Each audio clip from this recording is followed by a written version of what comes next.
सदा प्रेमयुक्त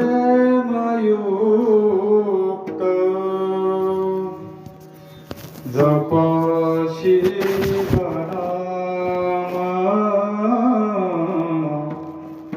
सकळ हि काम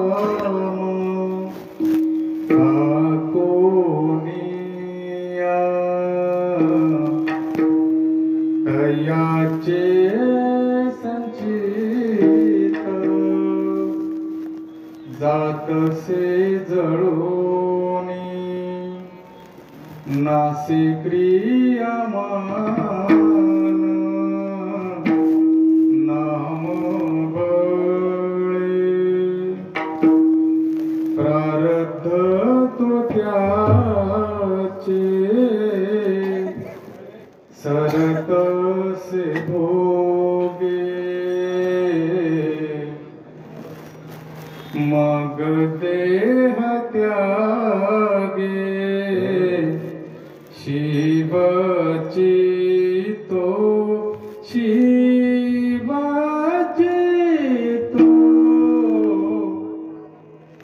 शिवदास म्हणे महात्म्य नामाचे कोठवरी वाचे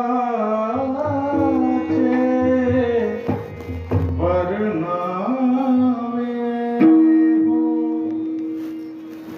तयाचे संचिता जातसे तयाचे संचिता जातसे जळोनी नासे क्रियमान नाम बळे नासे क्रियमान नाम बळे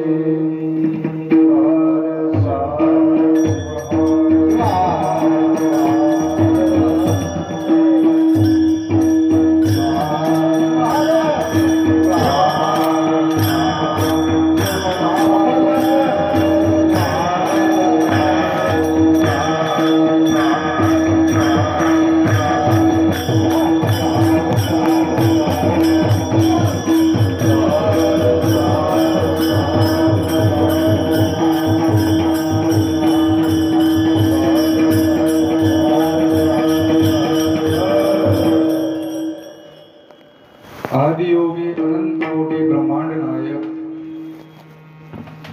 शाश्वत वैभवाचा स्वामी विश्व कुटुंबाचा धनी विश्व चैतन्याचा महासागर अत्यंत दयाळू कृपाळू दीनबंधू दया सिंधू आशुतोष भगवान शिवशंकर यांच्या चरणी साष्टांग प्रणिपात करून जगत ज्योती क्रांती सूर्य अण्णा बसवण्णा यांच्याही दिव्य चरणी साष्टांग दंडवत करून संत शिरोमणवत माऊली यांनाही हृदय मंदिरात स्मरण करून आणि वीरशैव संप्रदायात जे सर्वांच्या हृदयात श्रद्धास्थान म्हणून विराजित आहेत असे वसुंधरा रत्न राष्ट्रसंत शिवलिंग शिवाचार्य महाराज यांच्याही दिव्य चरणी वंदन करून ज्यांनी मला या अध्यात्माच्या प्रवाहात आणलं असं ते प्रातस्मरणीय सिद्धदयाळ बेटमोगरेकर महाराज यांना सुद्धा मी वंदन करून सकल संत मांदियाळी यांच्या चरणी दंडवत करून आणि आज कीर्तन श्रवणासाठी आलेले सर्व अभ्यासू जिज्ञासू भाविक श्रोते मंडळी गायक मंडळी शिवलिंगांना चोपडे सर परिचित अपरिचित या गावातील बाजूच्या गावातील सर्वजणांच्या हृदयात असलेल्या शिव परमात्म्यास वंदन करून आजच्या पहिल्या दिवशीची सेवा कीर्तनाला सुरुवात करण्यापूर्वी परिहार म्हणून थोडासा सांगावंसं वाटलं की आजचा जो कार्यक्रम आहे, हा जो नामयज्ञ आहे, शिवनाम सप्ताह, याची चर्चा खरं तर सबंध महाराष्ट्रात होत आहे बरं का. व्हॉट्सअपच्या माध्यमातून, ग्रुपच्या माध्यमातून. कारण काय, हरिनाम सप्ताह आहे, पण याच्यामध्ये शिवनामचे पण 4 कीर्तनकार आहेत, हरिनामचे पण 4 कीर्तनकार आहेत. आपल्या वारकरी संप्रदायामध्ये हरिहरा नाही भेद, व्यक्त वादकाचे मत, हे जे फक्त आपल्याला त्या अभंगात न ठेवता तुम्ही आज इथे सत्यात उतरवला, त्यामुळे तुमच्या सर्वांसाठी अभिनंदन. तुम्ही सर्व स्वतःसाठी शास्त्र सांगतं शिवस्य हृदयम विष्णू, विष्णुस्य हृदयम शिव. एक दोघं एकमेकाच्या ठाई बरं का. मुंगी साखरेच्या, गोडी साखरेच्या ठाई म्हणतात ना, असं ते दोन वेगळे नाहीत, एकच आहेत. हे तुम्ही सत्यात उतरवला या सप्तमाच्या माध्यमातून, त्याच्यामुळे तुमचं अभिनंदन होतं. मला बऱ्याच जणांचा फोन आला, महाराज हरिनाम सप्ताह आहे आणि शिवभक्त पर्यंत तुमचं कीर्तन चालू आहे तिथे, माहितीये का. ज्ञानेश्वर माऊली, आता कसं आहे माहितीये का, अवांतर बोलण्यापेक्षा थोडा वेळ झालाय पण बोलणं गरजेचं आहे बरं का. संप्रदायामध्ये, भक्तांमध्ये, वेगवेगळ्या लोकांमध्ये आपण पसरून ठेवले हे भेद, मुळात भेद नाहीच. ज्ञानेश्वर माऊली काय सुंदर उदाहरण देतात माहितीये का, अनुभव अमृतामध्ये. अनुभव अमृतापर्यंत आपण पोहोचतच नाही, आपलं चूक आहे ते. त्याच्यामध्ये त्यांनी सांगितलं, जसं 2 डोळे आहेत पण दृष्टी ती एकच दिसते. डोळे 2 आहेत, मग व्यक्ती 2 दिसायला पाहिजेत ना, एक दिसते ना. जर 2 लाकडं घेऊन जर आपण एकमेकावरती वाजवलं तर आवाज किती येते, एक येते का 2 येते का? एक येते ना. 2 यायला पाहिजे, कारण 2 आहेत ना ते, बरोबर. असं सगळे 2 भासत असतात, जे 2 ज्यांना दिसतात ना वेगवेगळे, ते द्वैतवादी म्हणतात त्यांना, वेगवेगळं म्हणणार. आणि ज्यांना एकच दिसतं त्यांना अद्वैतवादी म्हणतात, अद्वैत म्हणतात. आणि वारकऱ्यांचा सिद्धांत अद्वैत आहे. शिवहार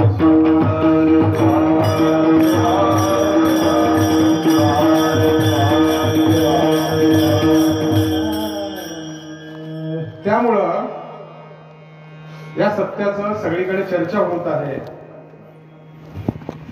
आणि तुमचं कौतुक होत आहे बरं का.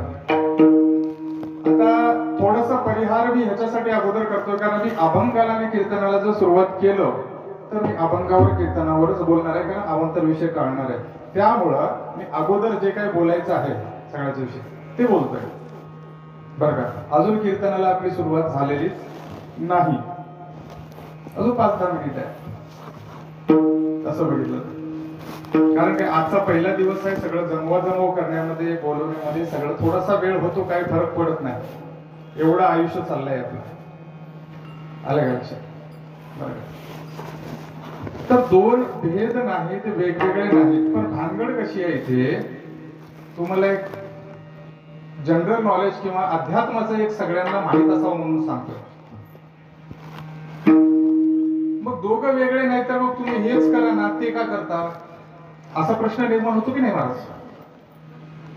तुम्ही आमच्या पार्टीमध्ये आहे, मग तुमच्या पार्टीमध्ये कशाला बोलवता, असा प्रश्न निर्माण होतो की नाही महाराज. वेगळं म्हणत नाही ना, एकच म्हणताय ना तुम्ही. तर याला थोडस उत्तर, कारण का हे सप्ताह ज्याच्या निमित्ताने आहे, जे आहे त्याच्याविषयीच सांगतोय तुम्हाला. जरी शिवनाम असेल तर शिवाचं महत्व देवाला सांगावं लागतं, वैष्णव असेल तर वैष्णवांचं महात्म्य सांगावं लागतं. हे का असं भेद का, कारण का भक्तीमध्ये अनन्यता महत्वाची.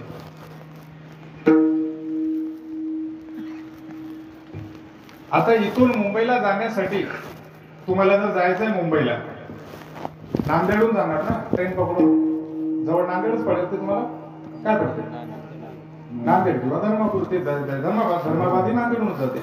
नांदेडहून तुम्ही मुंबईला जाता, लातूर वाल्याला मुंबईला जायचंय, त्याने कुठून जाणार महाराज, लातूरच्या रेल्वे स्टेशन पासून जाणार की नाही. आता मला सांगा, मुंबई 1 आहे की 2 आहे, मुंबई 1च आहे, पण मार्ग दोन आहेत की नाही, नांदेडचे लोक नांदेडच्याच मार्गाने जावं लागेल की नाही, जायचं जरी एकाच ठिकाणी असेल तरी लातूरकडच्या लोकांनी लातूरच्याच मार्गाने जावं लागेल की नाही, काही ते नांदेडहून जावं. त्यासाठी जरी देव एक असला तरी एक विशिष्ट पद्धती दिलेली आहे, आराध्याची पद्धती. एकोहम बहुश्याम श्रुतीने सांगून टाकलं. सगळेजण मानतात की एकच भगवान आहे, एको रुद्र सर्व देवेशी गूढ. बर का, एकच देव सर्वांमध्ये व्याप्त आहे, सर्व वेगवेगळ्या रूपाने नटलेला आहे. जसं एकच पाणी वाहत जाते, पण मिरच्याला गेलं तर ते खारट होतात, तेच पाणी जर कोणत्या गोड फळाच्या झाडाला गेलं ते गोड होतं. तेच पाणी आहे, एकच पाणी आहे. किती अनंत उदाहरण देता येत तुम्हाला.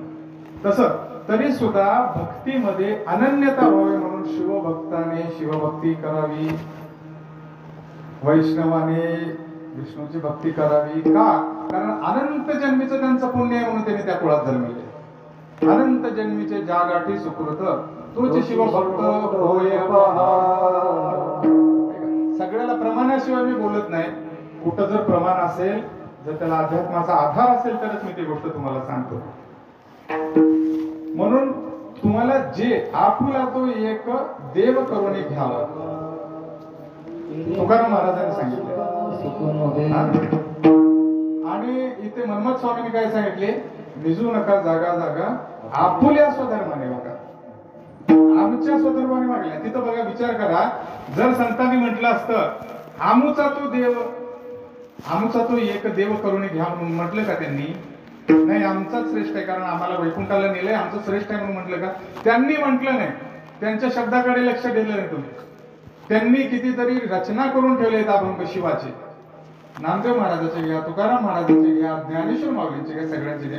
त्यांच्यात अजिबात भेद नाही. मात्र आपण अज्ञानी लोक मात्र भेद करतोय. शिवहार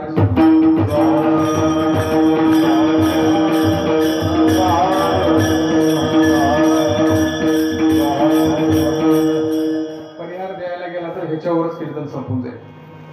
बरं का, हा विषय नाही अभ्यास आहे आपल्या अभंगाचा. थोडस वाटलं चिंतनात्मक बोलावं म्हणून त्याविषयी बोलतोय. तर परिहार संपून आता आपण सेवेला सुरुवात करूया, कीर्तनाच्या सेवेला सुरुवात करूया. ओम नमोजी सदा शिवा, ओम नमोजी सदा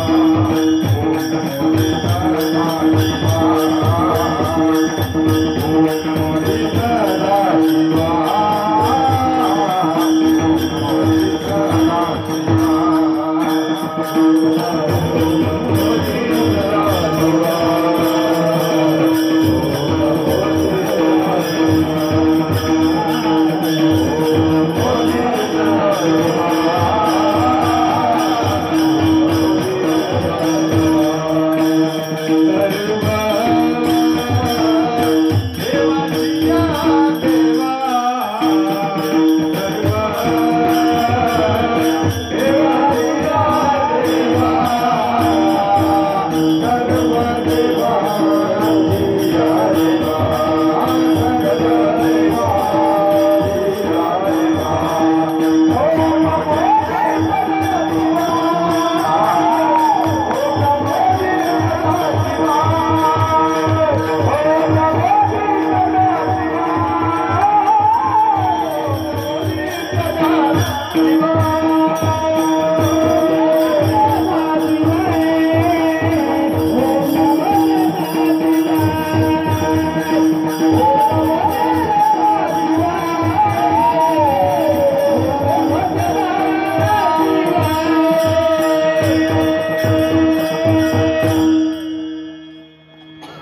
मनुष्य जन्मल्यापासून म्हातारपणापर्यंत किंवा मरेपर्यंत वेगवेगळ्या अवस्थेमध्ये सुख दुःख भोगत असतो. कधी बालपण, कधी तरुणपण, कधी म्हातारपण. म्हातारपणाला जरा सुद्धा म्हणत असतात, जरा. बरं, जरा म्हणजेच वार्धक्य म्हणजेच म्हातारपण. हे शरीर भक्षित असते नेहमी. आणि काही जणांचं मन काय असं म्हणजे मत करून ठेवलंय चुकीचं की कीर्तन हे वार्धक्यात म्हणजे म्हातारपणातच करावं असं चुकीचं मत काही जणांनी मनात तयार करून ठेवलेलं आहे. बरं का, पण वार्धक्यातली काय कथा आहे, त्यावेळी रोग शरीरावर प्रतिकार करत असतात बर का, आणि वार्धक्य शरीर भक्षित असते आणि मृत्यू देहासोबतच राहून फक्त समयावधी पाहत असते की याला कधी घेऊन जाऊ. अशा काळामध्ये आपण देव जप तप कीर्तन भजन करायला सुरू करतो. म्हणजे हे कसं झालं माहितीये का, एखाद्या घराला जर आग लागली तर आपण कवाट बंद करायचं आणि आतमध्ये बसायचं, म्हणजे आपल्याला काही होणार नाही असं म्हणजे हे असंच शांतपणा झाला. मृत्यू क्षणोक्षणी आपल्या पाठीमागे आहे, समयावधी पाहत आहे आपले, आणि मृत्यूला कोणी जिंकू शकलेले नाही. मृत्यू सुद्धा जसा कसा एखादा पशु असेल त्याला बळी द्यायचा असतो ना, तर त्याला खाऊ पिऊ घालतात ना, तसं मृत्यू काय करतो, आपल्याला हे बालपण तरुणपण हे सगळं आपल्याला आमिष दाखवून शेवटी आपला ग्रासच करतो, आपला बळीच घेतो. हे सर्व मुमुक्षुने जाणून सदैव भक्तीमध्ये भजनामध्ये तत्पर असलं पाहिजे, कुठलंही वेळ वाया घालून न देता.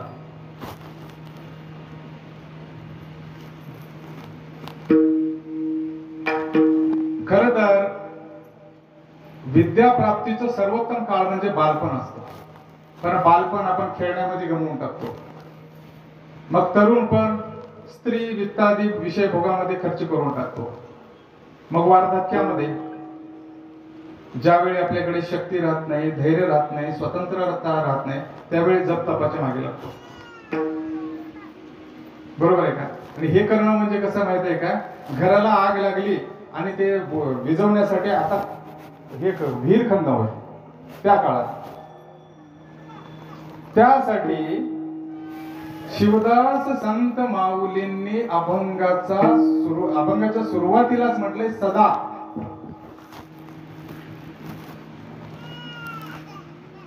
अभंगाचं चिंतन चालू झालंय, कीर्तन सुरू झालं आपलं.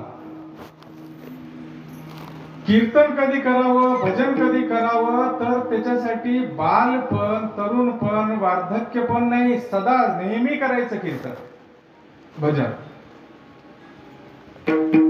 बरं, आपण कीर्तन करतो भजन करतो इथपर्यंत करत आलोय, एवढे मोठे झालोय आम्ही करतोय, महाराज आम्हाला देव भेटला नाही, आम्हाला काही प्राप्ती झालं नाही, याचा काय फायदा?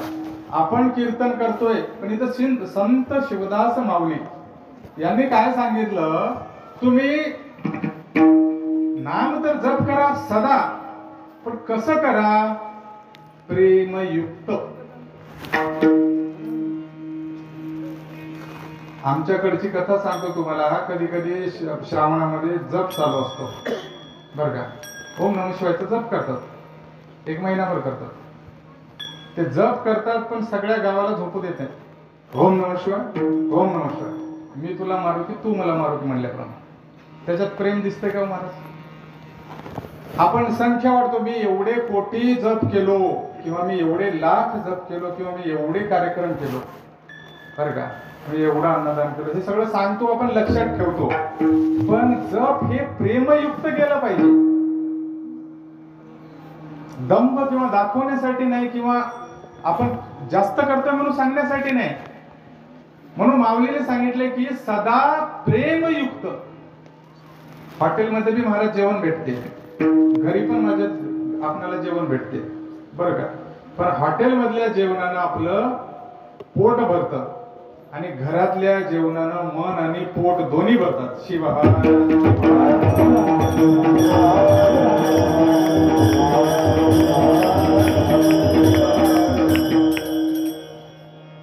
आता हे मध्ये मध्ये जे मी शिवहार म्हणायलो की नाही, ह्या लोकांसाठी नाही, तुम्हा सगळ्यांसाठी आहे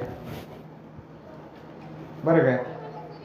आता समजा एक समजून घ्या तुम्ही, या बाजूने इकडे एक गाढव चाललाय, बाजूने गाढव चाललाय, कारण एवढं चांगलं गायन वगैरे आमचे शिवलिंग आता आहेत, सगळेजण मंडळी ज्येष्ठ श्रेष्ठ मंडळी गायन करायले, भजन व्हायलंय, ब्रह्मनाद व्हायला इथे, आणि गाढवाला जर वाटलं की टाळ्या वाजवा, गाढव टाळ्या वाजू शकतो का? वाजू शकतो का?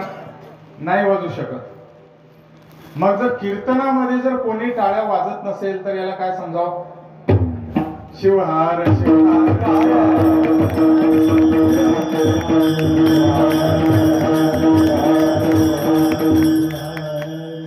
हात दिले टाळे वाजवण्यासाठी, भजन करण्यासाठी, कीर्तन करण्यासाठी, देवाची प्राप्ती करण्यासाठी. आठव आहे सर्व भक्तांना दररोजच दिसते ना, काय तेवढं लक्ष द्यायचं नाही.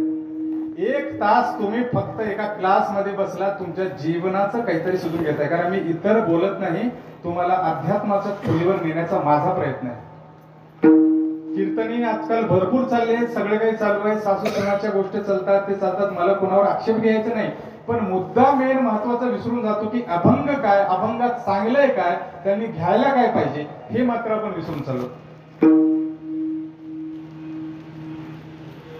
मरण जवळ येत चाललंय आपलं. कोरोनाच्या काळामध्ये सगळ्यांनी अनुभवलंय, कोणाचा भरोसा कधी नव्हता. स्पष्ट बघितलंय कोण कोणाचं होतं त्यावेळी. मग काय केलं पाहिजे? अभंगामध्ये शिवदास माऊली सांगतात की सदा प्रेमयुक्त. कासवांच्या पिल्लांना काही खाता येत नाही, पिता येत नाही बघा. ते काही खाऊ पिऊ शकत नाहीत, पिल्ले जे असतात छोटे, बरं का. आणि कासव हे सस्तन प्राणी नसल्यामुळं ते दूधही पाजू शकत नाही. पण कासवांच्या पिल्लांना त्याची आई जेव्हा प्रेमळ फक्त दृष्टीने पाहते तर त्यांचं पोट भरते. किती प्रेमात ताकद आहे. प्रेम या शब्दाचा वेगळा अर्थ तरुणांनी करून ठेवला, आजकालच्या लोकांनी करून ठेवला. आता मी तर त्यांना अज्ञानी म्हणतो, कारण व्यासपीठ हे असल्यामुळे काही शब्द मला खूप जपून वापरावे लागतात. कारण प्रेम एक अत्यंत पवित्र वस्तू. नवे नवे प्रेमाची परमोच्च स्थिती म्हणजे भक्ती आहे. आईचं आपल्या मुलावर असलेलं प्रेम सुद्धा प्रेमच आहे. गुरुचं आपल्या शिष्यावर सुद्धा प्रेम असतं.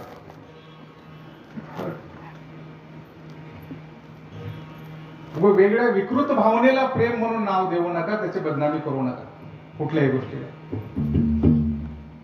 मित्राचं सुद्धा प्रेम असतं, वेगवेगळे बंधूचं सुद्धा प्रेम असतं. मित्राच्या प्रेमावर बघा आजकाल खूप छान गाणं चाललंय महाराज. दुःख अडवायला उंबऱ्यासारखा, दुःख अडवायला उंबऱ्यासारखा, मित्र बनव्यामध्ये गारव्यासारखा, मित्र बनव्यामध्ये गारव्यासारखा. प्रत्येकाला मित्राची सुद्धा आवश्यकता आहे. काही गोष्टी आपण सगळ्यांना सांगू शकत नाहीत, पण मित्रापुढे सांगितलं पाहिजे, बोललं पाहिजे, मन मोकळं केलं पाहिजे. म्हणून मित्रप्रेम सुद्धा आहे. आणि मित्राचं जर प्रेम असेल ना तर त्याच्या एका कडव्यामध्ये फार सुंदर म्हणलंय, आत्महत्याच करणार नाही कोणी, आत्महत्याच करणार नाही कोणी, आत्महत्याच करणार नाही कोणी, आत्महत्याच करणार नाही कोणी. मित्र असला जवळ जर मनासारखा, मित्र बनल्यामध्ये गारव्यासारखा.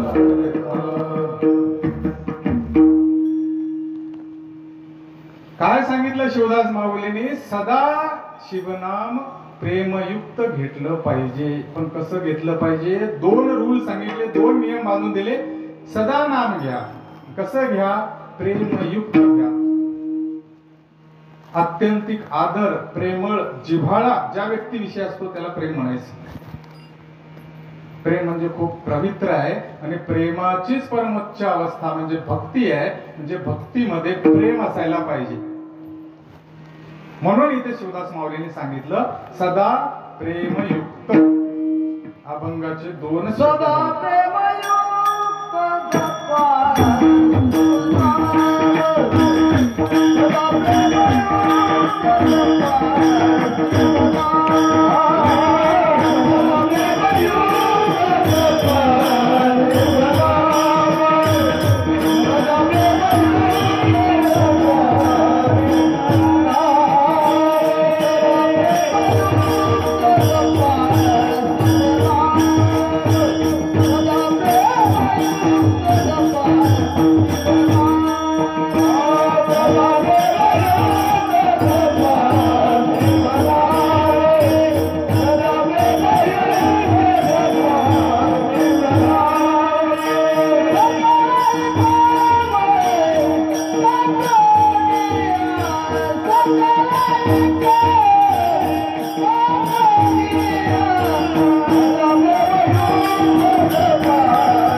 सांगितलं पुढे जपा शिवनाम सदा आणि प्रेमयुक्त. मग पुढे सांगितलं घ्या शिवनाम म्हटलं नाही, म्हणा शिव म्हटलं नाही, शिवनाम बोला म्हटलं नाही. जपा सदा प्रेमयुक्त आणि जपा तीन नियम काय काय करायला पाहिजे. सदा केलं पाहिजे आणि प्रेमयुक्त केलं पाहिजे, जपलं पाहिजे. जपस्तु त्रिविधा प्रोक्तो वाचिको पांशो मानसः. जपाचं महत्व सांगितलंय. जप म्हणजे काय. जप तीन प्रकारचा असतो. पहिलं वाचिक जप असतं, दुसरं असतं उपांशु जप आणि तिसरं असतं मानसिक जप. वाचिक जप म्हणजे आपण जे जप करतो ते बाजूच्याला ऐकू जातं ना, त्याला वाचिक जप म्हणायचं. आणि जे आपण जवळच्या जवळ थोडस पुटपुटत असतो, फक्त ओठा हालत असतात ना, ते उपांशु जप. ते अधिक पुण्यदायक. वाचिक पेक्षा उपांशु अधिक पुण्यदायक असतं. आणि काहीच न बोलता मनातल्या मनात मानसिक जे जप होत असतं ते त्याच्यापेक्षाही अधिक पुण्यदायक असतं. शिवहार शिवहार.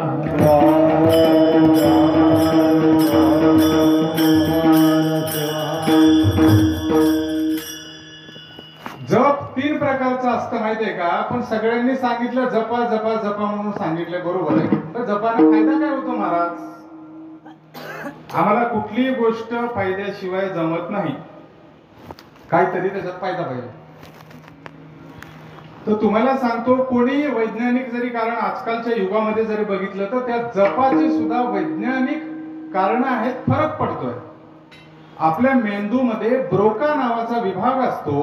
जर आपण वाचिक जप जर केलं त्या ब्रोका नावाच्या विभागावर परिणाम पडून आपली निर्णय घेण्याची क्षमता वाढते. आज सायन्स हे म्हणत आहे. उपांशु नावाचं जर आपण जप केलं, उपांशु मध्ये जर जप केलं तर त्याचा परिणाम होऊन आपले काय होते, स्वतःवर संयम होते, स्मरणशक्ती वाढते. आणि मग मानसिक जेव्हा आपण जप करतो त्यावेळेस आपल्याला विचार करण्याची शक्ती वाढते. आपण आपले शब्द व्यवस्थित मांडू शकतो. हे सगळे जपाचे परिणाम आहेत. म्हणून सगळे आपल्या परमार्थामध्ये, अध्यात्मामध्ये जपाला, शिवनामाला हे महत्व देतात. म्हणून आम्ही नेहमी नेहमी म्हणतो, काय वेळ लागलाय का आम्हाला म्हणायला. त्याचे परिणाम आपल्या शरीरावर आहेत. हे चांगलं आहे.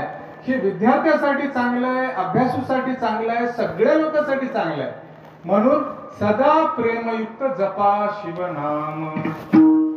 आता शिवनाम जपते वेळेस काय काय असायला सांगितलंय. एकतर सातत्य असलं पाहिजे. सदा म्हणजे सातत्य, नित्य, सदोदित. आणि दुसरं प्रेमयुक्त जपलं पाहिजे. आणि तिसरं काय पाहिजे, जप असलं पाहिजे. ते नुसतं म्हटलं नाही पाहिजे, ते सातत्यानं चालू असलं पाहिजे. बरं का. मग आता काय असायला पाहिजे ते सांगितलं. काय नसायला पाहिजे मग त्याच्यामध्ये. तर याच्यामध्ये सकळ ही काम टाकोनिया. आता मी ह्या अभंगावर बऱ्याच जणांचं निरूपण बघितलं का महाराज. आणि सगळ्यांनी काय काम या शब्दाचा अर्थ फक्त षडरूपी म्हणजे एकच काम घेतला. काम म्हणजे काम वाचना एवढा शब्द घेतला. चुकीचा शब्द आहे. तो चुकीचा अर्थ त्यांनी घेतला. कसं आहे, परमार्थामध्ये जेवढ्या खोलवर जाऊ ना त्याला आपल्याला वेगवेगळे त्याचे संदर्भ सापडत असतात. आणि एका शब्दाचा एका विलांटीचं सुद्धा महत्वाचं असतं.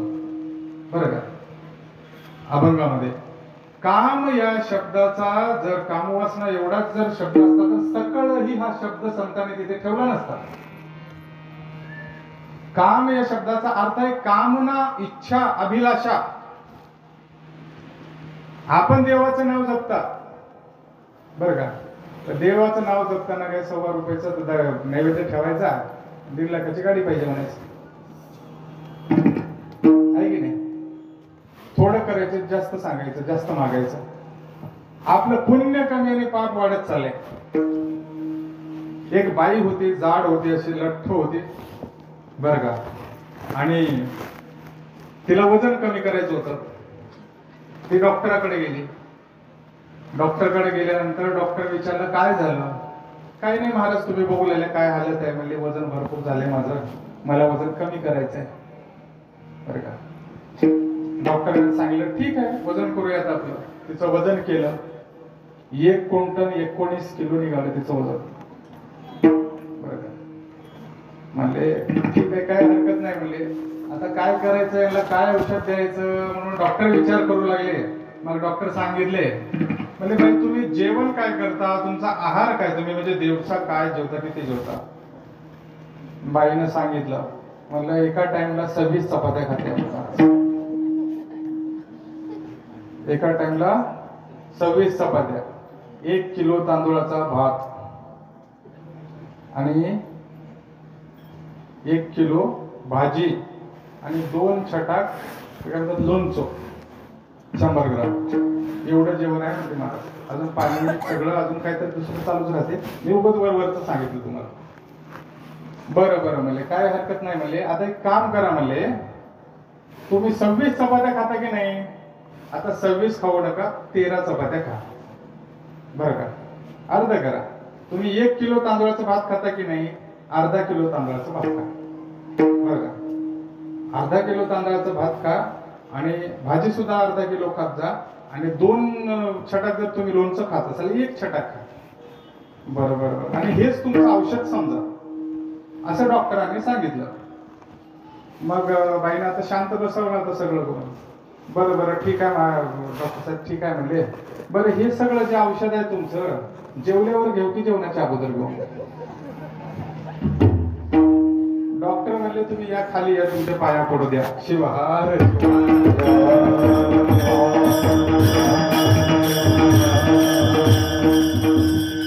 बाईसारखं झालंय.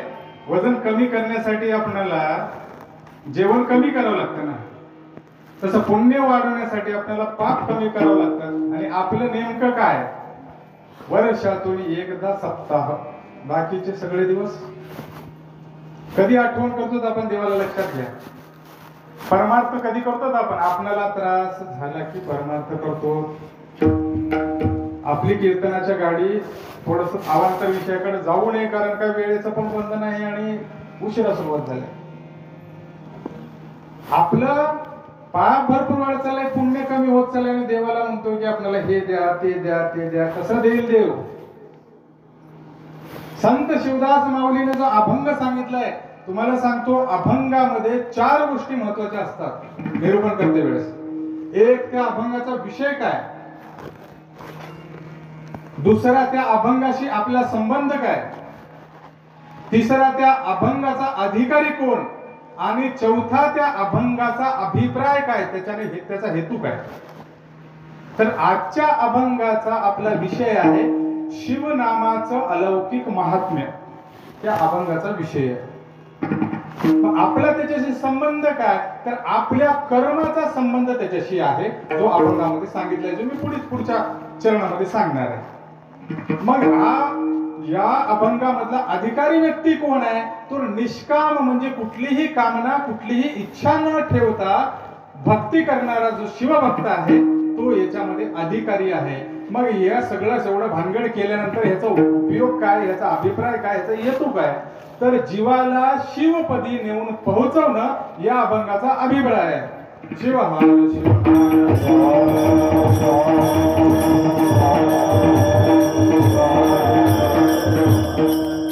पहिल्या चरणात सांगितलं सदा प्रेमयुक्त जपा शिव नाम सकळ ही काम टाकून या सगळी इच्छा सोडून टाका. देवाचं नाम जप करा प्रेमानं करा जप निरंतर करत राहा आणि सगळं सोडून टाकून काहीच इच्छा न ठेवता करा. महाराज एवढं सगळं करून आम्हाला फायदा काय कशासाठी कराव ह्याच्यानं काय होणार आहे हा तुमचा प्रश्न होतो ना.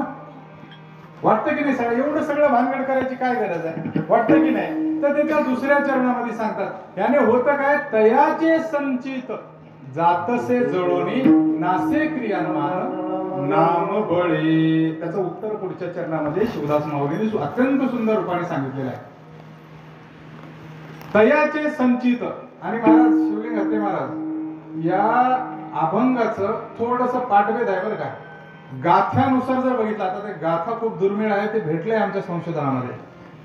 तयाचे संचित सगळीकडे पाठ आहे, सगळीकडे प्रिंटेड आहे, सगळ्यांना पाठ आहे, पण संचित तयाचे असा शब्द गाठलेला आहे. दोन्हीचा कुठेही बदल केला तरी अर्थ बदलत नाही, पण लक्षात असावं म्हणून एक गोष्ट सांगतोय की तयाचे संचित जातसे जळोनी आपण म्हणतो, आणि संचित तयाचे जातसे जळोनी असं काय म्हणतो. नासे क्रियामान काय सांगितलंय आता. संचित काय भानगड आहे, क्रियमान काय भानगड आहे बरं का. हे कर्माचे प्रकार आहेत. आपण जीवनात जे सगळं कर्म करतोत ना, कर्म न करणारा व्यक्ती एकही नाही. एखाद्यानं ठरवलं मी काहीच कर्म करणार नाही, मला पाप पण लागणार नाही, पुण्य पण लागणार नाही, तसंच राहतो. नुसतं बसून राहणं सुद्धा हे कर्मच आहे. काहीच न करणं सुद्धा हे कर्मच झाले की महाराज. म्हणून कर्माशिवाय कोणी नाही. कर्मण्ये वाधिकार असते मा फलेषु कदाचन. भगवान श्रीकृष्ण म्हणतात आपल्याला काय आहे, इथे कर्मच आहे. आपल्याला कर्माचा अधिकार आहे, कर्म करण्याचा अधिकार आहे, पण फळाची अपेक्षा आपण ठेवू नये. इथे काय सांगितलं, एवढं सगळं तुम्ही केल्यानंतर तुमचं संचित जाते जळून. आणि नासे क्रियामान नाम बळे. संचित म्हणजे आपण जे कर्म करून, जे पाप जमा करून ठेवले, पुण्य जमा करून ठेवले बरं का, त्या सगळ्याचं काय होते, जळून जाते. ते माणसाच्या या 84 लक्ष फिरण्यामध्ये जे आपण येतो ना, त्याला कारण एकमेव आहे, आपल्या कर्म इच्छा. कर्म करतो, कोणत्या तरी इच्छेनेच कर्म करतो. त्या कर्माचं जे आहे प्रारब्धाच्या रूपात, संचिताच्या रूपात जमा होते. ते संचित पुढच्या जन्मामध्ये प्रारब्ध होऊन येते. थोडक्यात शेतामध्ये तुम्ही जर गेलात तर पेरायला जर बिया घेतलात, ते तुमचं क्रियमान कर्म झालं. ते बिया पेरल्यानंतर जेव्हा त्याचं धान्य येतं आणि ते पोत्यामध्ये भरून बाजूला ठेवतात, ते संचित कर्म झालं.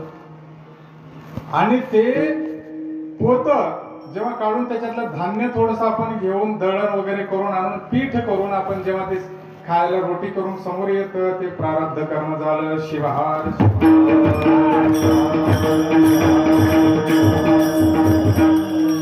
माणसाला कर्मामुळं येणं जाणं करावं लागतं. दुःख भरपूर आहे या जगामध्ये. जर तुम्हाला इथून सुटका पाहिजे, मुक्ती पाहिजे, तर तुम्ही काय करायला पाहिजे, कर्माचं त्याचं काहीतरी कारण शोधलं पाहिजे, बोललं पाहिजे, मूळ शोधलं पाहिजे, त्याच्यावरचा उपाय शोधला पाहिजे.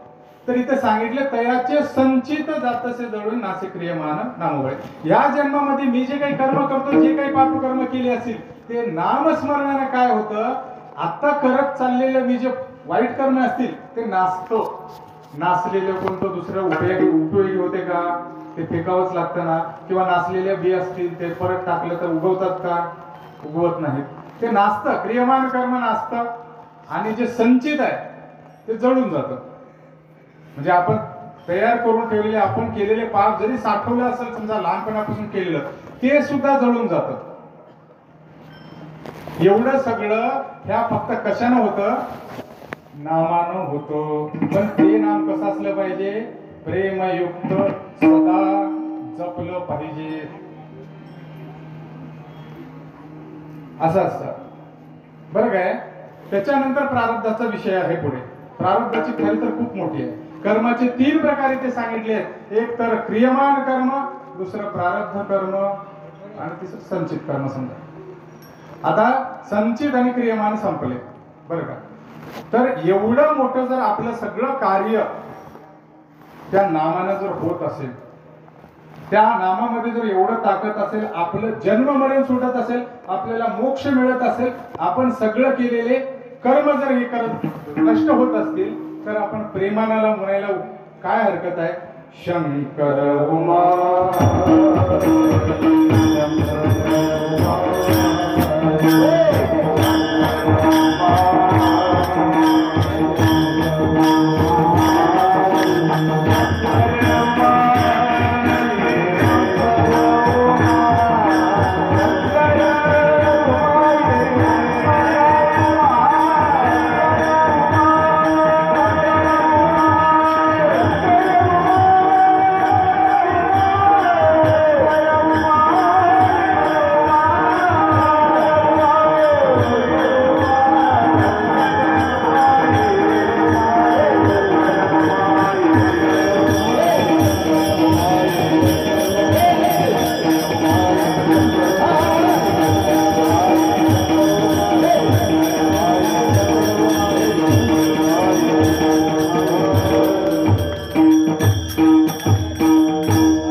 पंचरणामध्ये माऊली काय सांगतायत, नामाचं महत्व काय, नाम कसं घेतलं पाहिजे आणि नामाने काय होतं. तयाचे संचित जात सुजळणी नासे क्रियमान नाम बळे हे दुसऱ्या चरणामध्ये सांगितल्यानंतर तिसऱ्या चरणामध्ये काय सांगतात, प्रारब्धाचा महिमा. प्रारब्ध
तो त्याचे सरतसे भोगे मग देह त्यागे शिवची तो. क्रियमान संपलं, संचित संपलं, राहिलं प्रारब्धाचा भानगड. प्रारब्ध कर्म म्हणजे गेल्या जन्मीचे कर्म, याला प्रारब्ध कर्म म्हणायचं. आपले जमा संचित प्रारब्ध कर्म, आता त्याला पर्याय नाही, ते जळून जात नाही, ते नाचत नाही, ते काय करावं लागतं, भोगावंच लागतं. ते प्रारब्ध कर्म चांगली असेल तर त्याचा चांगलं फळ मिळेल. प्रारब्ध जर खराब असेल, वाईट असेल तर त्याचा वाईट परिणाम मिळेल.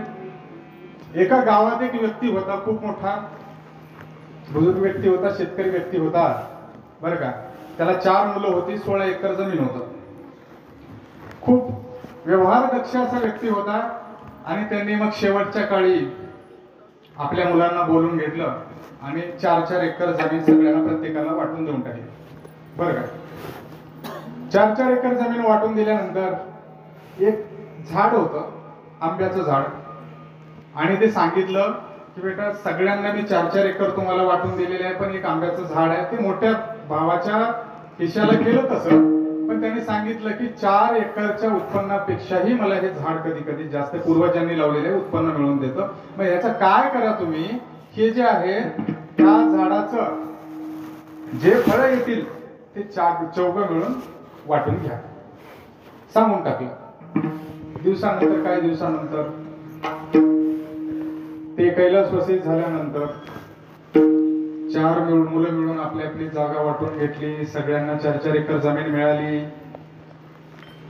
वर्ष झालं, आता मौसम आला आंब्याचा. आंबे पिकले, काही पडले काही पिकले, हवामानाचा दोष झाला. मग सगळे एकत्र आले.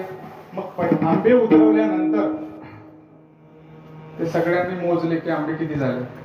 तर आंबे निघाले 220. किती निघाले? 220 आंबे निघाले. 220 आंबे निघाले तर 4 भाग त्याचे केले तर किती किती येतात? गणित 55 बरोबर. इमानदारीने दिलं तर 55 यायला पाहिजे होतं. पण हा कलियुग आहे, कलीचा प्रभाव राहणारच बरं का. मोठ्या भावाने काय केलं, माझ्या हिश्श्याला आलेले झाड आहे बरं का, मी कशाला त्यांना सगळे देऊ, 55 देऊ, मी काय करतो 100 घेतो मी माझ्याकडे, बाकीचे ते वाटून घेऊ दे. तर त्याने 220 मधून काय केले, 100 आंबे वाटून घेतले सर. किती राहिले, 120. दुसरा भाऊ आला. दुसरा भाऊ आल्यानंतर त्या 120 आंब्यामधून 60 वाटून घेतला. म्हणलं वरच्यानं केले, आपणाला करायला काय. त्याने पण 60 वाटून घेतले. आणि तिसरा भाऊ, पूर्ण वरूनच करप्शन आहे, भ्रष्टाचार चालू आहे, मी कशाला थांबू म्हणलं.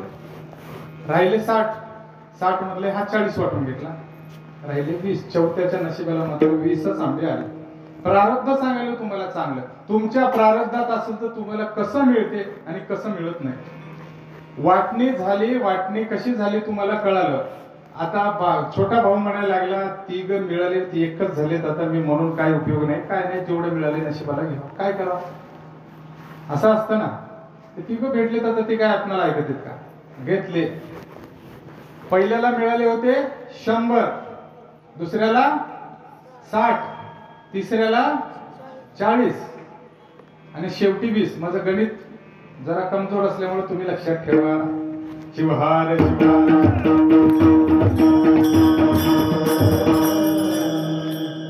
असं 4 जणांनी वाटून घेतल्यानंतर आता बाजारमध्ये विकायचं, त्याला पिकल्यानंतर बाजारामध्ये नेऊन विकावं लागतं की नाही. जुना काळ होता त्यावेळी. आणि बाजारभाव सुरू झाला. बाजारभाव सुरू झाला त्यानंतर आंबे विकायला सुरू केले. आंबे विकायला सुरू केल्यानंतर 1 रुपयाला 11 आंब्याच्या प्रमाणे भाव चालू झाला. किती, 1 रुपयाला 11 आंबे. पहिल्याकडे किती होते महाराज, 100 होते. 11 9 99, त्याला किती 9 रुपये भेटले आणि त्याचे 99 आंबे विकले गेले. त्याला 9 रुपये भेटले. शिल्लक एक आंबा राहिला त्याच्याकडे बरं का.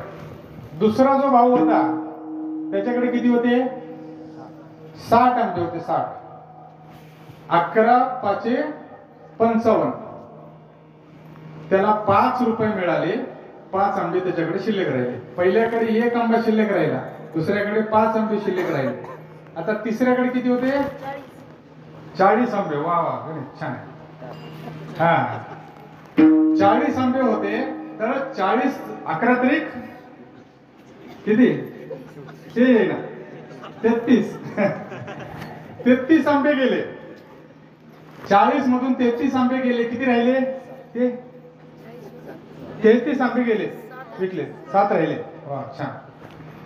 पहिल्याकडे 1 आंबा शिल्लक राहिला, 99 गेल्यानंतर. दुसऱ्याकडे किती आंबे शिल्लक राहिले, 5 आंबे शिल्लक राहिले. आणि तिसऱ्याकडे किती राहिले, 7 आंबे शिल्लक राहिले. आणि चौथ्याकडे 20च आंबे होते. त्याने 11 आंबे विकले. 1 रुपये त्याला मिळाला आणि 9 शिल्लक राहिले. बरोबर. बाजार झाला तर सगळेजण उठायला, आता म्हणजे झालं बाजार, चला उठून जाऊ आंबे. तेवढ्यामध्ये काय झालं, पहिल्याकडे किती पैसे जमा झाले, 9 रुपये.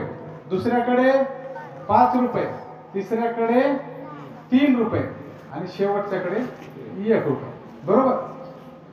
आता सगळं झालं, चला जाऊ म्हणून म्हटल्यानंतर तेवढ्यामध्ये काय झालं, आंब्याचा भाव वाढला. आंब्याचा भाव वाढला. 1 रुपयाला 1 आंबा विकायला सुरू झाला. आता 1 रुपयाला 1 आंबा विकायला सुरू झाल्यानंतर पहिल्या भावाकडे 100 असणाऱ्याकडे किती आंबा उरला होता, 1. त्याला 1 रुपये मिळालं. पहिल्याचे 9 आणि 1 10 झाले. त्याचा आंब्याचा कोटा संपला, त्याचा बाजार कंप्लीट झाला. दुसऱ्याकडे किती होते, 5 रुपये होते आणि 5 आंबे शिल्लक राहिले होते. त्याला 5 रुपयाला 5 आंबे मिळाले. पहिलेचे 5 आणि आत्ताचे 5, त्याच्याकडे किती रुपये जमा झाले, 10 रुपये. तिसऱ्या वाल्याकडे 3 रुपये शिल्लक पहिलेचे जमा होते. 7 आंबे शिल्लक होते. रुपयाला 1 आंबे 7 गेल्यानंतर 7 आणि 3 त्याच्याकडेही 10 रुपये जमा झाले. शेवटी 20च आंबे ज्याच्याकडे होते त्याच्याकडे 1च रुपये होता आणि शिल्लक किती होते आंबे, हो 9 आंबे. शेवटी त्याला 9 रुपये मिळाले. 9 आणि 1 10. शेवटचा खुदू हसायला सुरू केला. मला तुम्ही एवढा भ्रष्टाचार करून, एवढं भानगड करून, मला एवढं कमी देऊन सुद्धा माझ्या नशिबानं, माझ्या देवानं मात्र मला जेवढं द्यायचं तेवढं दिलं. वा, शिवा.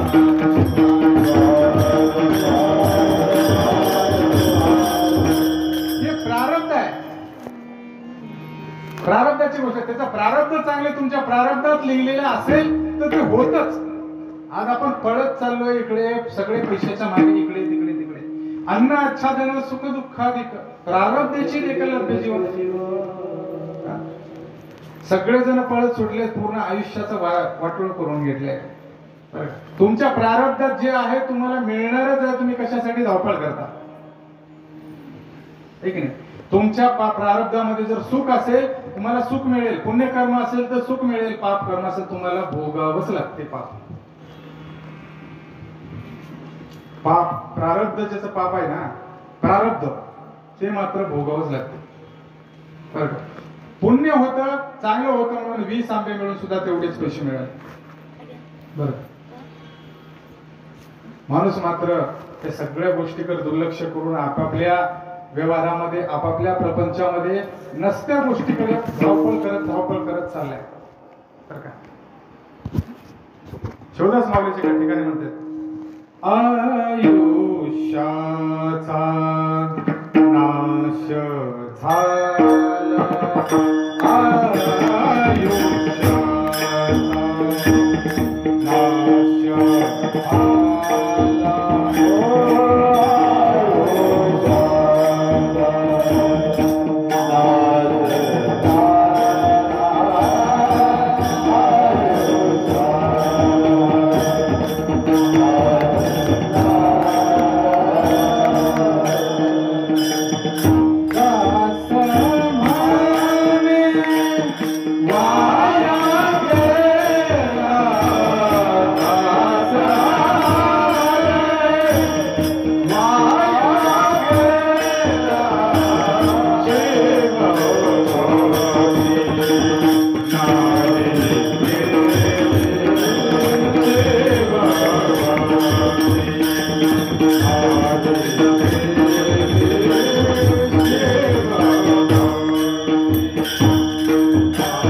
शिवभक्ती जर नाही केली तर आपला जन्म वाया आहे, आयुष्य वाया आहे.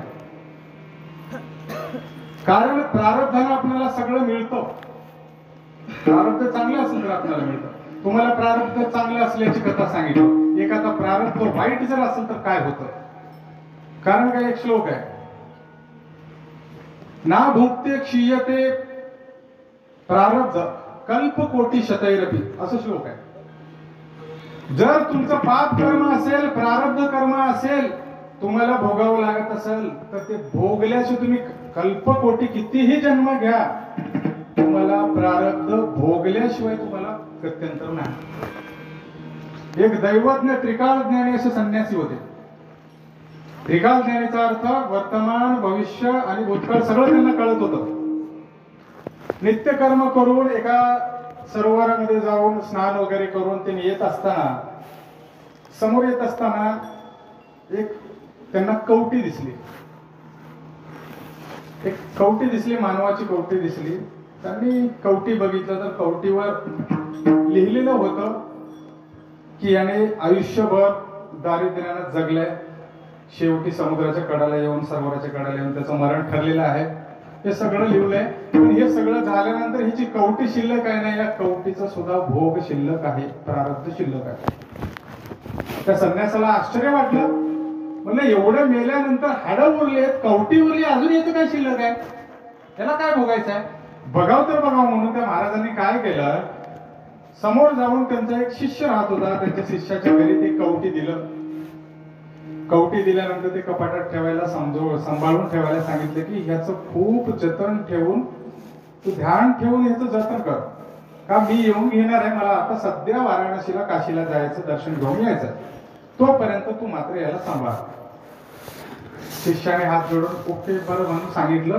त्याच्यानंतर ते महाराज निघून गेले. आता हा मात्र दररोज आपला कपाट उघडायचा, लॉकर उघडायचा, कवटी व्यवस्थित आहे का बघायचा, बंद करायचा. आणि अगोदरच्या काळात करदोड्याला बांधायचे असे सगळे चाव्या, बरं का, चावी सोबत बांधून घेऊन जायचा, बरं का.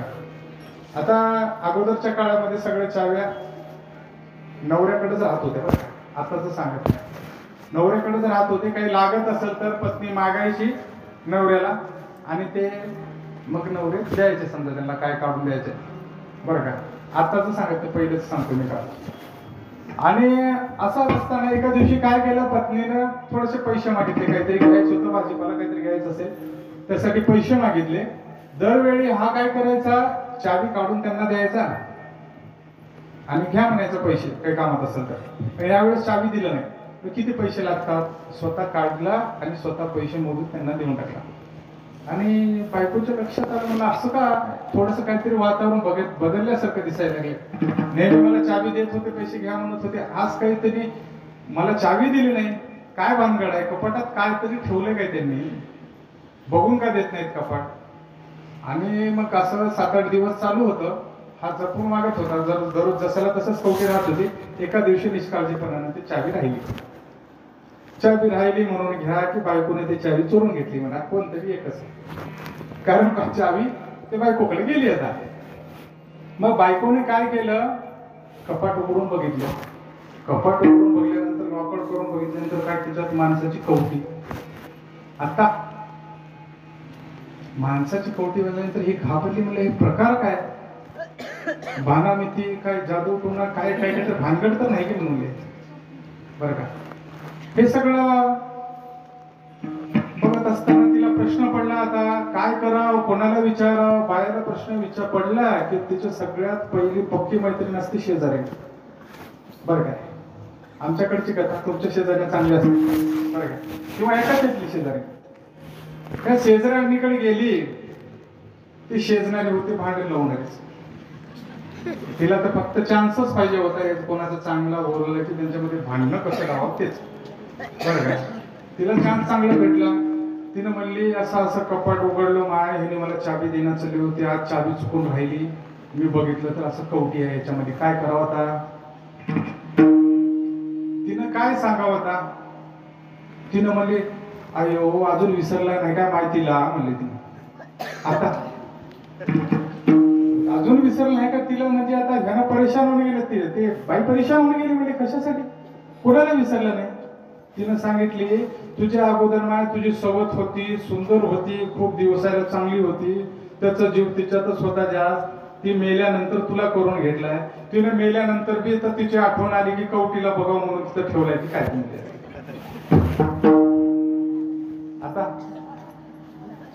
आता हिचा राग तळपायाची आग मस्तकाला गेली. त्या कवटीला घेतली, पहिल्या उखळामध्ये त्याला त्याचे कांदे केले, तुकडे केली, मग त्याला जात्यामध्ये टाकून भरडून टाकली, त्याचा पीठ करून एका बाजूला ठेवली.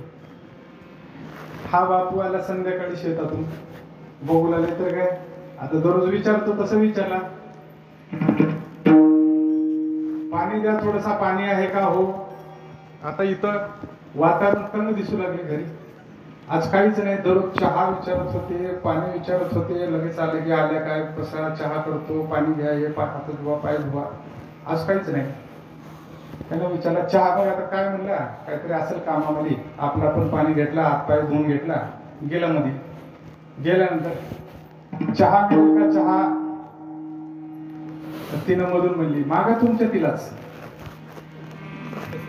आता तुमच्या तिलाच म्हणजे तुझ्याशिवाय कोण आहे आता, तू माझ्याशिवाय कोण नाही, तर तिला का ठेवलं तुम्ही घरामध्ये, म्हणजे ती कोण. लागलं दोघांचं भांडणाचं जोर आहे ना. तिने ह्याला ती कोण समजणार चालले, तिने काही की त्याला समजू लागली होती, सौत्याला समजू लागली. दोघांचं भांडणं लागलं, खूप भांडण लागलं. तेवढ्यामध्ये त्याचं सुदैव तिथे गुरुदेव शिवण तिथं आले. आल्यानंतर त्यांनी सांगितलं काय झालं, तर त्यांनी सांगितलं की असं असं तुम्ही कवटी दिला होता सांभाळायला, पण कवटीची आता बघा हालत पावडर होऊन गेली. मग महाराज म्हणले दोष तुझा नाही, दोष तुझ्या बायकोचा नाही, दोष माझाही नाही, दोष त्या कवटीचा आहे. कारण त्या कवटीवर ते लिहिलेलं होतं, त्याचं अजून काहीतरी प्रारब्ध शिल्लक होतं, त्याचं अजून काहीतरी भोगायचं होतं. आणि ते काय भोगायचं होतं ते आता हे पावडर बघल्यावर माझ्या लक्षात आलं. शिवहार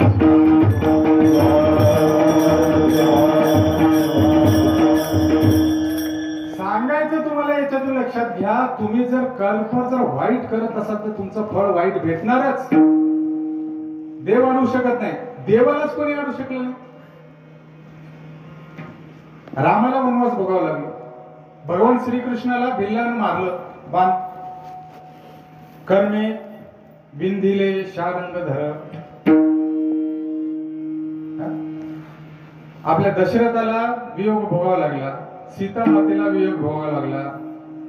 बर का, सीता मातेने कर्म काय केलं होतं अगोदर, एकदा तिच्या अगोदरच्या जन्मामध्ये राघू आणि महिना, पोपट आणि पोपटींच्या जोडीला राघू महिना म्हणतात. तर राघू महिन्यामध्ये राघू बोलत होता खूप ज्योतिषवाल्याकडे, आणि ही होती एक राजकुमारी, राजाची राजकुमारी. तिने काय केलं की मला हे राघू पाहिजे, खूप छान बोलतो, मला हा राघू पाहिजे. त्या ज्योतिषवाल्याला बोललं माय तुम्हाला पाया पडतो, पण तुम्ही काय करा दोन्ही घेऊन जा, एक मागू नका, जोडी तोडू नका. नाही नाही मला राघूच पाहिजे म्हणून तिने हट्ट धरले. त्याने म्हणलं मी एक राघू देऊ शकत नाही. मग तिने अधिकाराचा उपयोग केला, म्हणजे मी राजाची राजकुमारी आहे, बघ देतोस एका ताकद तुरुंगामध्ये. मग नाईलाजानं त्याला राघू द्यावा लागला, म्हणजे पोपट द्यावा लागला. दिल्यानंतर ते पोपट नेल्यानंतर मात्र काय झालं, जे मैना होती ती मैना असं ह्याच्यामधून पिंजऱ्यामधूनच एकदा सीतेकडे बघत होती, एकदा त्या राघूकडे बघत होती, सीतेकडे बघत होती, एकदा त्या राघूकडे बघत होती. आणि तिच्या मनातून तिने श्राप दिले, म्हणजे माझा वियोग जसा घडला तसा तुझा सुद्धा वियोग तुझ्या पतीसोबत घडणार, ही श्राप दिला. प्रारब्धाचा कर्म तिने दिलेला श्राप म्हणून रामाच्या सोबत राहून रामाचा तिला वियोग घडला. ते प्रारब्ध कर्म होतं तिचं. रस्त्याने चालत असताना भीष्माचार्य चालले होते, त्यांना एक अर्ध मेलेला सर्प होता, त्यांना वाटलं पूर्ण मेलाय, म्हणून त्यांनी काय बाणाच्या काडीने उचलले आणि असं बाजूला फेकून टाकलं. ते सर्प पडलं एका काट्यावर, त्याच्या अंगात काटे घुसले, त्याने प्राण सोडून टाकलं. त्याचा कर्माचा भोग म्हणून यांना बाणांच्या शय्यावर झोपावं लागलं. प्रारब्ध कर्म कोणाला चुकत नाही, म्हणून केलेल्या पापाचं भोग भोगावंच लागतं. पापच फळ तू भोगय कारे, रडतो या धडधडा. पापच फळ तू भोगय कारे, रडतो या धडधडा. हा जन्म रे वेड्या पाण्याचा गोडा, हा जन्म रे वेड्या पाण्याचा गोडा.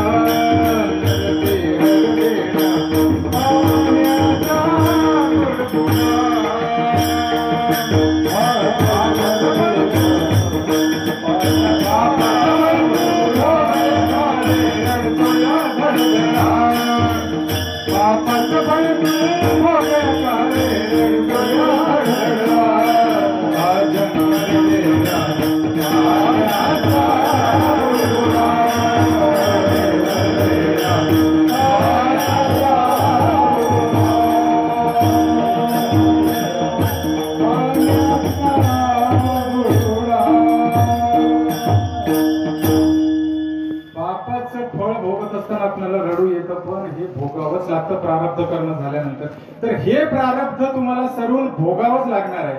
तर काय सांगितलं, प्रेमयुक्त सदा शिवनाम जर जपलं तर आपलं संचित जळून जातं, क्रियमान नाश होऊन जातं आणि प्रारब्धाचं जेवढं शिल्लक आहे ते तुम्ही भोगल्यानंतर संपल्यानंतर मग काय तर राहिलं का? संचित जळून गेलं, तुमचं क्रियमान नासून गेलं. आता प्रारब्ध तुम्ही भोगून संपल्यानंतर तुमचं शिल्लक काय राहिलं? काही कारणच नाही. मग तुम्ही काय होणार त्यावेळी? मुक्त होणार, म्हणजे शिव होणार.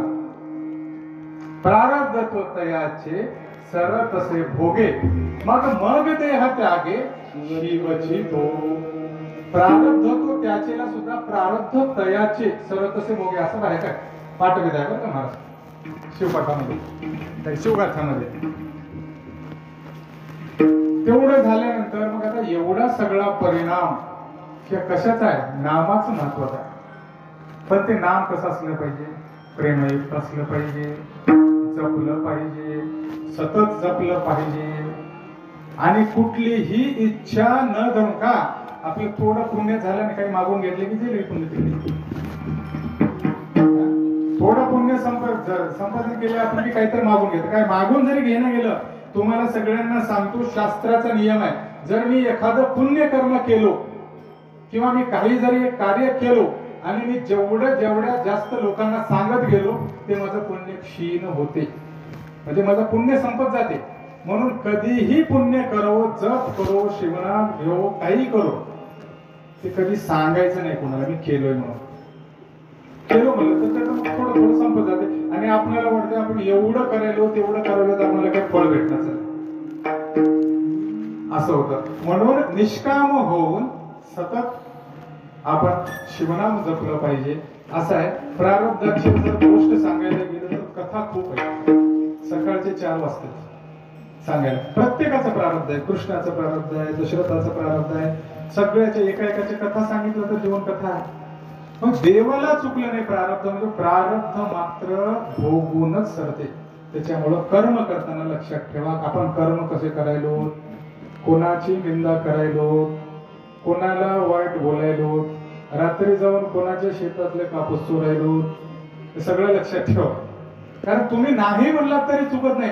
सगळेजण म्हणतात की वर गेल्यानंतर मेल्यानंतर चित्रगुप्त काय करत असतो ते सगळं त्याचं पाप पुण्याचं सगळं असं डायरी काढून बघतो, किती पुण्य केलंय पाप केलाय. चुकीचं आहे ते, तसं काही नाही.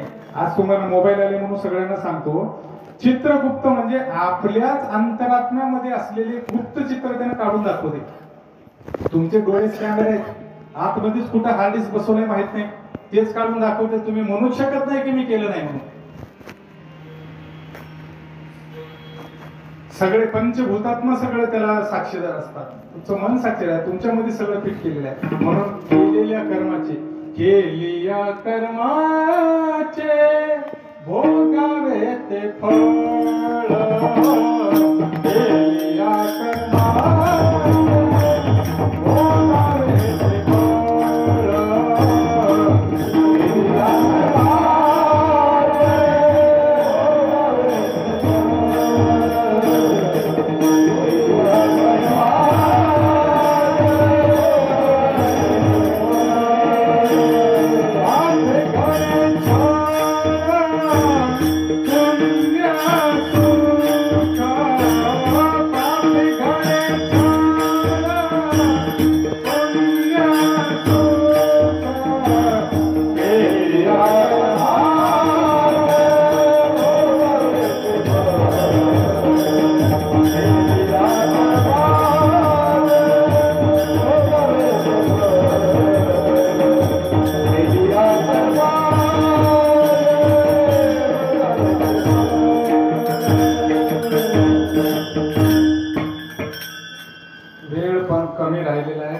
चिंतन सुद्धा थोडंसं शिल्लक राहिलेलं आहे. वेळेचं भान मला आहे माहित आहे, कारण 10 वर्ष महाराज मी मुंबईमध्ये होतो आणि आम्हाला एक सेकंदाचं महत्व माहिती आहे.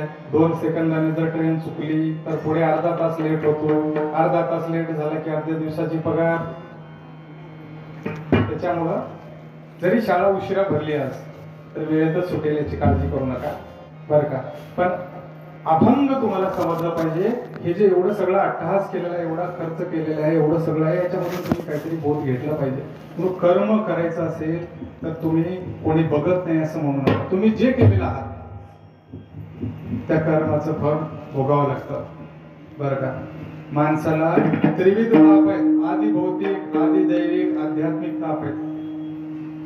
आधी भौतिक ताप म्हणजे तुम्हाला ताप येणं, डोकं दुखणं, हातपाय दुखणं, काहीतरी झालं ते रोगाचे म्हणजे आधी भौतिक ताप झाले.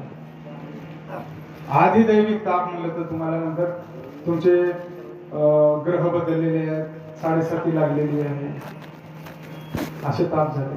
आध्यात्मिक ताप आहे, जन्म मरणाचा ताप आहे. नेहमी नेहमी जन्म घ्या, नेहमी नेहमी मला. आपल्याला लक्षात नाही पण आपण खूप ताप भोगलेला आहोत जन्माच्या वेळेस. आतापर्यंत बरंच ताप भोगलेला. हे प्रारब्धाचं भोग मात्र त्रिविध तापानं आपणाला भोगावंच लागतं. त्याच्यामुळं तुम्ही काय करायचं तर सदा प्रेमयुक्त जपा शिवनाम सकळ काम टाकोनिया. हे सगळं केल्यानंतर तयाचे संचित जातसे जळून नासे क्रियमान नाम बळे. मग प्रारब्ध जे शिल्लक राहते ते मात्र भोगावं लागते, ते चुकत नाही. प्रारब्ध भोगल्यानंतर मग देह त्यागे शिवची. शिवदास माऊलींनी एवढं सांगितलं, शिवनामाचं महत्व सांगितलं, कसं घ्यावं ते सांगितलं, त्याचा उपयोग कसा होतो ते सांगितलं, त्याचा फायदा कसा होतो सांगितलं, तुम्हाला जीव शिव कसं होऊन जातो ते सांगितलं. मग त्यांनी पुढे काय म्हणलं, शिवदास म्हणे महात्म्य नामा. शिवदास म्हणे महात्म्य नामाचे.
शिवदास म्हणे महात्म्य नामाचे ओठवरी वाचे वर्णावे हो ओठवरी वाचे वर्णावे हो. शिवदास माऊली म्हणतात की महात्म्य नामाचं कुठवर म्हणावं वाचन किती म्हणावं सांगा किती सांगावं तुम्हाला का कारण हे वाचेचा विषयच नाही. एक शिव महिम स्तोत्रात पहिलाच श्लोक आलाय महिम्नः पारंते परम विदुषो यद्य सदृशी स्तुतिर ब्रह्मादीनाम अभितवसन्नास्तोई गिरः अथा वाच्यः सर्वस्वमति परिणामा वधिस्वण गृणन. काय म्हणले की महिमनं तुमच्या ज्या नावाचा महिमा आहे किंवा तुमचं जे महिमा आहे ते काय मोठ्या मोठ्या लोकांना जमत नाही सांगायला. आपण सर्वसामान्य बोलतो आमचा देव एवढा मोठा ते तुमचा देव आम्ही भांडण करत होतो. खरं तुम्हाला सांगा कोणाची ताकद आहे आपल्याला देवाची शक्ती एवढी आहे म्हणून सांगायची. कोणी म्हणू शकतं का हा एवढाच देव शक्तिमान आहे तेवढाच देव शक्तिमान. आपण देवापर्यंत पोहोचलोच नाही महाराज. जोपर्यंत आपल्या मनातलं द्वैत दोन वेगळे आहेत किंवा वेगळेपणा जात नाही एकच देव सगळ्यामध्ये जेव्हा आपण पाहत नाही ना तोपर्यंत आपला परमार्थ सार्थ झाला नाही असं समजा. कुत्र्यामध्ये देव दिसला संतांना गाढवामध्ये देव दिसला वेगवेगळ्या जनावर सगळ्यामध्ये त्यांनी देव दिसला. एवढं कशाला ज्ञानोबा माऊली काय म्हटले निर्जीव भिंतीला तर चालवलेच बरं का. अनुभवामृतामध्ये एक सुंदरशी ओवी आहे ज्ञानोबा रावांची सर्व घाटी रामा देह देही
एकच तत्व एकच देव पाहिले.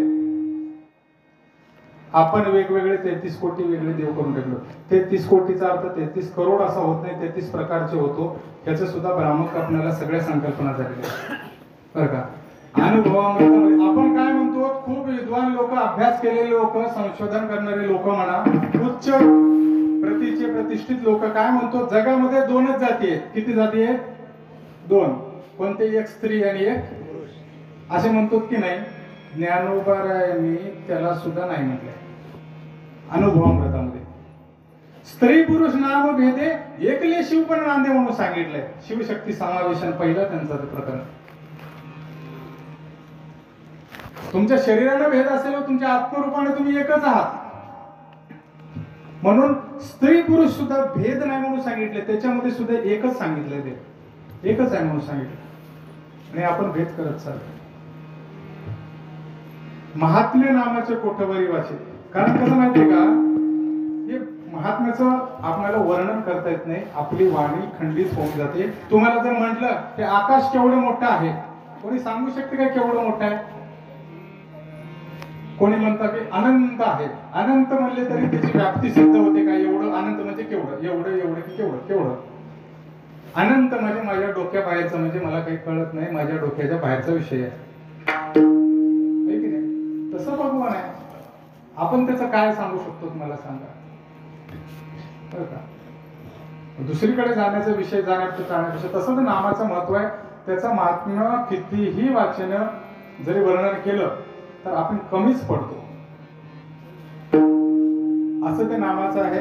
वेळ संपत आलाय, जाणीव आहे मला. कारण काय आपल्या शरीराच्याही काही गरजा असतात. आपण आता 2-3 तास झालं तुम्ही इथे बसलेला आहात, याची जाणीव मला आहे बरं का. थोडक्यात आजचा अभंग सगळ्यांना लक्षात राहावा. कारण काय होतं, सगळं अभंग ऐकतात, कीर्तन ऐकतात. काय सांगितलं महाराजांनी? खूप चांगलं सांगितलं हो. काय सांगितलं? लय भारी सांगितलं. काय नेमकं काय सांगितलं? नाही नाही लय मस्त सांगितलं, पण काय सांगितलं, कुठला अभंग होता म्हणजे काही लक्षात राहत नाही. त्याच्यामुळं अभंग लक्षात घ्या. सदा प्रेमयुक्त जपा शिवनाम सकळ ही कामठा कोणिया. त्याच्याने काय होते, संचित क्रियामान प्रारब्ध नष्ट होते, मग तो शिवच होतो. म्हणून असं शिवनामाचं महत्व आहे बरं का. म्हणून आता तुमचा आजचा पहिला दिवस आहे. इथून 7 दिवस मोठे मोठे कीर्तन होणार आहेत. उद्याचे कीर्तनकार येणार आहेत, वृद्ध आहेत, वयोवृद्ध आहेत, साहित्याचे गाडे अभ्यासक आहेत. त्यांनी त्यांच्या पद्धतीनं सांगतील बरं का. पण तुम्ही भेदवृत्ती त्यागला तुम्ही हे सगळं केलं. तुम्ही शिव आणि विष्णुदेव या दोघांना एकत्रित करण्याचा हा तुमचा प्रयत्न आहे. हरिहरा नाही भेद हे तुम्ही इथे प्रचिती सांगून दिला, म्हणून तुमचं स्वागत आहे. हे फक्त सत्यातच ठेवू नका, तुमच्या जीवनातही आणा बरं का. त्याच्यामुळं अजून एखादा विषय घेतला की अजून लांबणार, सगळी गोष्ट लांबणार बरं का. सगळ्याच्या संयोजकाच्या वतीनं आणि टाइम झालेला आहे. मी थोडक्यात सगळ्यांचं जे तुम्ही सगळे श्रोते वर्ग, अभ्यासू, जिज्ञासू, कीर्तनकार, प्रवचनकार, कारण आताच्या कीर्तनात महाराज कोणी ना कोणी प्रवचनकार, कीर्तनकार सगळे जिज्ञासू अभ्यासू आहेत बरं का, राहतात बरं का. एवढे सगळे जण शांत होऊन, काही थोडे अर्धे डोळे लावत जर कीर्तन ऐकले असतील त्यांचं सुद्धा बरं का. आणि सगळेजण जे तिकडे कडापर्यंत बसून सगळे ऐकतात, घरी झोपून जे ऐकत असतील त्या सगळ्यांचा आभार मानून आणि झालेली सेवा जे सद्गुरूच्या चरणी अर्पण करतो. जर बोलण्यामध्ये काही ओघामध्ये चुकलं असेल तर ते चुकीचे शब्द बाजूला ठेवा. जे चांगलं वाटले ते माझ्या गुरुवर्यांचा आशीर्वाद असं समजा, प्रसाद असं समजून ते घ्या. आणि आपल्या जीवनाला अलौकिक अशा नाम महात्म्याचं तुम्हाला फळ भेटो असं अभिष्ट चिंतन भगवान शिव परमात्म्याच्या चरणी करून सेवेला पूर्ण उरा. गुरुराज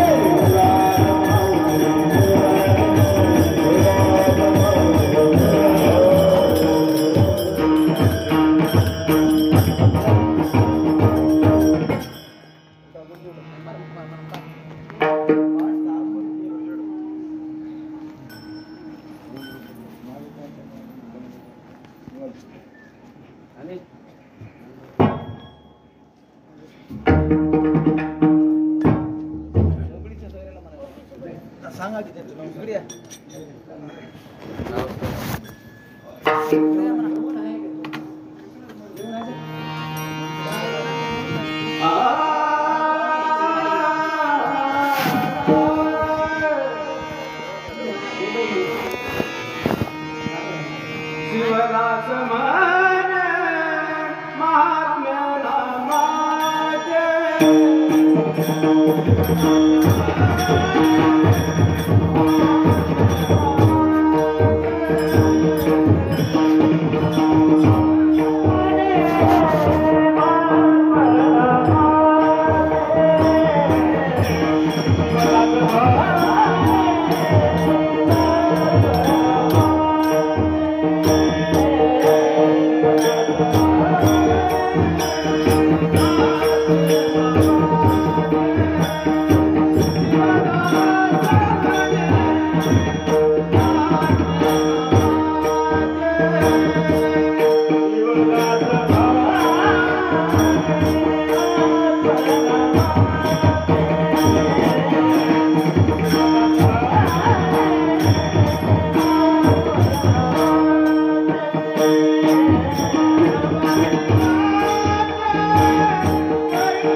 Hare